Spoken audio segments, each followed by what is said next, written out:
Pharmacist ഇല്ലാതെ മരുന്നുകൾ വിതരണം ചെയ്യുക എന്ന് പറയുമ്പോൾ ജനങ്ങളെ സംബന്ധിച്ചിടത്തോളം വളരെ അപകടകരമായ ഒരു സവിശേഷതയിലേക്ക് പോവുകയാണ്.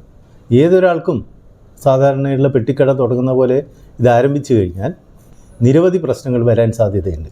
നമുക്കറിയാം, ഒരു ഫാർമസിസ്റ്റിനെ സംബന്ധിച്ചിടത്തോളം ഡിപ്ലോമ ആയിക്കഴിഞ്ഞാലും B.Pharm ആയാലും മറ്റ് Pharm D ആയിക്കഴിഞ്ഞാലും കൃത്യമായ മരുന്നുകളെക്കുറിച്ചുള്ള അറിവും അത് പകർന്നു കൊടുക്കാനുള്ള ശേഷിയും ഫാർമസിസ്റ്റുമാർക്കുണ്ട്. അപ്പം ഫാർമസിസ്റ്റ് ഇല്ലാതെ മരുന്ന് കടകൾ ആരംഭിക്കാൻ, അത് ഏത് മേഖലയായാലും, ജനൌഷധി ആയിക്കഴിഞ്ഞാലും ഏത് മേഖലയായിക്കഴിഞ്ഞാലും ഇത് വളരെ ഗുരുതരമായ പ്രത്യാഘാതങ്ങൾ സൃഷ്ടിക്കുന്നതാണ്.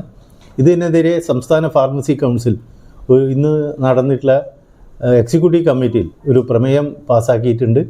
അടിയന്തരമായി ഇത് പിൻവലിക്കണം എന്ന് തന്നെയാണ് ഞങ്ങളുടെ നിർദ്ദേശം.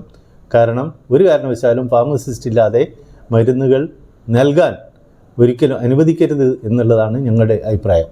ഇത് ബന്ധപ്പെട്ട അധികാരികളെ കേന്ദ്ര ആരോഗ്യമന്ത്രി, അതുപോലെ പ്രധാനമന്ത്രി, ഫാർമസി കൗൺസിൽ ഓഫ് ഇന്ത്യ തുടങ്ങിയ അധികാരികൾക്കൊക്കെ തന്നെ ഇതിൻ്റെ ഭാഗമായി കത്തുകൾ അയക്കാൻ കൗൺസിൽ തീരുമാനിച്ചിട്ടുണ്ട്.